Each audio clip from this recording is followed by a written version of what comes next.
ಇವತ್ತು ನಾವು 334 ದೇವರುಗಳನ್ನು ಪೂಜಿಸ್ತೀವಿ. 334 ಕೋಟಿ ದೇವರುಗಳವ್ರೆ ಅಂತಾರೆ. ಒಬ್ಬೊಬ್ರಿಗೆ ಲೆಕ್ಕ ಹಾಕೊಂಡ್ರು 3 ದೇವರ ಅದು ಅಲ್ವಣ್ಣ. ಆದರೆ ನಿಜವಾದ ದೇವರನ್ನು ನಾವು ಪೂಜಿಸ್ತಿದ್ದೀವ, ಅದು ಮುಖ್ಯ. ಯಾವುದು ನಿಜವಾದ ದೇವರು? ಎತ್ತ ತಾಯಿ ತಂದೆಗಳನ್ನು ನಿಜವಾಗ್ಲೂ ನಾವು ಪೂಜೆ ಮಾಡ್ತಾ ಇದ್ದೀವ? ಇಲ್ಲ.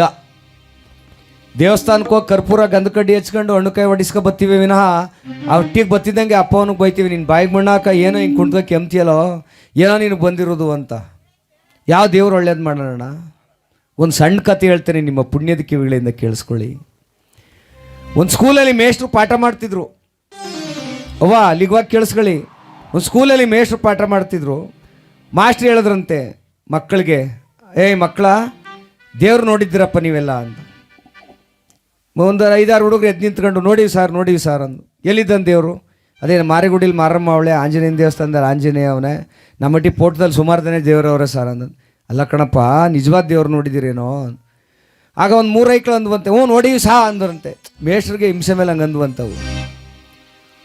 ಆಗ ಸರಿ, ನೀವು 3 ಜನ ಎದ್ದು ನಿಂತ್ಕೊಳ್ಳಿ, ದೇವ್ರು ನೋಡಿದ್ದೀರಲ್ವಾ?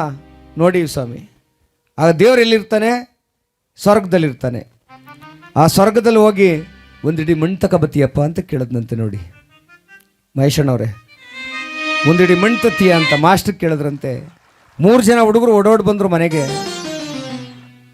ಅವ್ರ ಅಪ್ಪನಿಗೆ ಹೇಳಿದ್ರು, ಅಪ್ಪ ಸ್ವರ್ಗದಲ್ಲಿ ಮಣ್ಣು ತರ್ಬೇಕಂತ ಮೇಷ್ಟ್ರು ಹೇಳವ್ರೆ ಅಂತ. ಹತ್ತು ಬಿಡ್ತು ಪಾಪ ಅಪ್ಪರಿಗೆ, ಅವ್ರ ಅಪ್ಪನಿಗೆ. ಮೇಷ್ಟ್ರು ಏನು ಆಟ ಆಡೋಕೆ ಬಂದಿದ್ದಾನ, ಇಲ್ಲಿ ಐಕ್ಳಿಗೆಲ್ಲ ಹಿಂಗೆ ಚೆಂಗ್ಲಿ ಹೇಳ್ಸ್ಕೊಂಡು ನಿಂತ್ಕೋಕೆ ಬಂದಿದ್ದೇನೆ.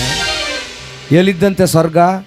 ಹಾಂ ನಡಿಲ ಬುಡುಮ ಏಟ ಮೇಷ್ಟ್ರಿಗೆ ಅಂದ್ಕೊಂಡು ಬೈಕೊಂಡು ಆ ವೈಕಳನ್ನು ಕರ್ಕೊಬಂದವ್ರೆ. ಯಾರೋ 2 ತಾಯಿ ತಂದೆಗಳು.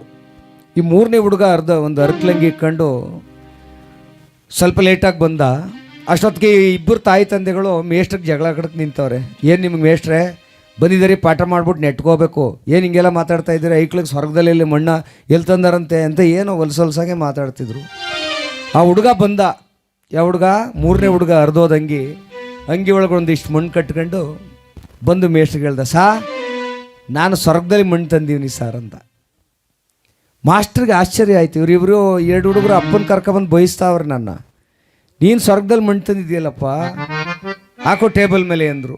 ಟೇಬಲ್ ಮೇಲೆ ಹಾಕ್ತಾ, ಎಲ್ಲಿತ್ತು ಸ್ವರ್ಗ ಅಂದು. ಅದೇ ದೇವ್ರು ತೋಯ್ತಲ್ಲ, ದೇವ್ರಿದ್ರಲ್ಲ ಸರ್, ಅಲ್ಲೇ ಸ್ವರ್ಗ ಇತ್ತು ಅಂದ ಅವನು. ದೇವ್ರು ಎಲ್ಲಿದ್ದರು ಅಂದೆ. ನಮ್ಮ ಮನೆಯೊಳಗೆ ಇದ್ದಾರೆ ಸರ್ ಅಂದ. ಏಯ್ ತಮಾಷೆ ಮಾಡಿಬಿಡ ಕಣೋ, ಯಾರೋ ದೇವರು? ನಮ್ಮಪ್ಪ ನಮ್ಮವ್ವ ಸ್ವಾಮಿ ಮನೇಲಿ ನಿಂತಿದ್ರಲ್ಲ, ಅವರೇ ದೇವರು. ಅವ್ರಿಗೋಗಿ ಕಾಲಿಗೆ ನಮಸ್ಕಾರ ಮಾಡಿದೆ, ನನಗೆ ಆಶೀರ್ವಾದ ಮಾಡಿದ್ರು. ಅವರ ಪಾದದ ಕೆಳಗಿತ್ತಲ್ಲ ಧೂಳು, ಆ ಧೂಳನ್ನು ಕಟ್ಕೊಂಬಂದಿದ್ದೀನಿ ಸರ್, ಮಣ್ಣು ಇದೆ, ಇದೇ ಸ್ವರ್ಗದ ಮಣ್ಣು ಸರ್ ಅಂದಂತ. ಚಪ್ಪಾಳೆ ಬರಲಿ ಜೋರಾಗಿ.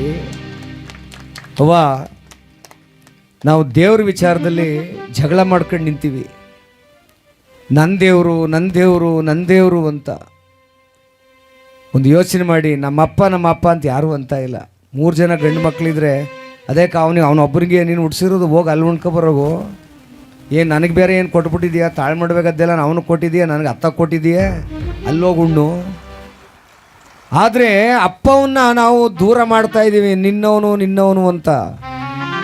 ದೇವ್ರು ನಂದು ಅಂತ ಗುದ್ದಾಟಕ್ಕೆ ನಿಂತೀವಿ. ಮನುಷ್ಯನ ಜನ್ಮ ವಿಷ ಆಗ್ತಾ ಇದೆ, ಮನಸ್ಸೊಳಗಡೆ ವಿಷ ಆಗ್ತಾ ಇದೆ.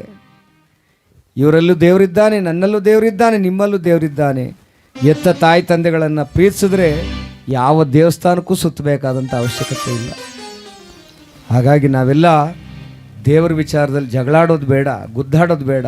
ಮನುಷ್ಯರ ನಡುವೆ ಸೇತುವೆಗಳಾಗಿ ಇರೋಣ. ಮನುಷ್ಯರ ನಡುವೆ ಸೇತುವೆಗಳಾಗಿರೋಣ. ಬದುಕು ಅಂದರೆ ಹೆಂಗಿರಬೇಕು ಅಂದರೆ ಕನ್ನಡಿ ಇದ್ದಂಗಂತೆ ಮನುಷ್ಯ ಬದುಕಬೇಕಾದ್ರೆ. ಕನ್ನಡಿ ಯಾವತ್ತೂ ಸುಳ್ಳು ಹೇಳಲ್ಲ. ನೀನೇನು ಮಾಡ್ತೀಯೋ ಅದನ್ನೇ ಕನ್ನಡಿ ಮಾಡುತ್ತೆ. ನೀನು ಕೈ ಮುಗಿದ್ರೆ ಅದು ಕೈ ಮುಗುತ್ತೆ, ನೀನು ಉಗಿದ್ರೆ ಅದು ನಿಮ್ಮನ್ನು ಉಗಿಯುತ್ತೆ. ಮನುಷ್ಯ ಹಂಗೆ ಬದುಕಬೇಕಂತೆ. ಎದುರುಗಡೆ ಇರೋರಿಗೆ ಯಾರಿಗಾದ್ರೂ ನಾವು ಕೈ ಮುಗಿದ್ರೆ ಅವರು ನಮ್ಮನ್ನು ಕೈ ಮುಗಿತಾರೆ. ಯಾರಾದರೂ ನಾನು ಕೆಟ್ಟದಾಗ ಮಾತಾಡಿದ್ರೆ ಅವರು ಕೆಟ್ಟದಾಗ ಮಾತಾಡ್ತಾರೆ. ಅದಕ್ಕೆ ಶಿಶುನಾಳ ಸರೀಫರು ಹೇಳ್ತಾರೆ, 3ರಲ್ಲಿ ಸೋರುತಿಹುದು ಮನೆಯ ಮಾಳಿಗೆ. ಯಾವುದೋ ಈ ಜ್ಞಾನದ ಮಾಳಿಗೆ ಸೋರ್ತಾ ಇದೆ. ಇಲ್ಲಿ ಸತ್ಯ ದೇವರನ್ನು ಯಾರೂ ನಂಬ್ತಾ ಇಲ್ಲ. ತನ್ನ ಸ್ವಾರ್ಥಕ್ಕಾಗಿ ದೇವರನ್ನು ನಂಬ್ಕೊಂಡು ಕೂತಿದ್ದೀವಿ. ದೇವರು ಹೆಂಗಿರ್ತಾನೆ ಅಂತ ಯಾರೂ ನೋಡಿಲ್ಲ ಈ ಪ್ರಪಂಚದಲ್ಲಿ. ಆದರೆ ನಿಜವಾದ ತಾಯಿ ತಂದೆಗಳ ಪಾದವನ್ನು ಒಂದಿನೂ ಮುಟ್ಟಿರೋದಿಲ್ಲ ನಾವು. ಹಬ್ಬ ಮಾಡುವಾಗ ಬಾಡ್ ತಿನ್ಕೊಂಡು ಎಣ್ಣೆ ಹೊಡಿದೇ ಒಂದು ದೊಡ್ಡ ಹಬ್ಬ ಅಂದ್ಕೊಂಡಿವಿ.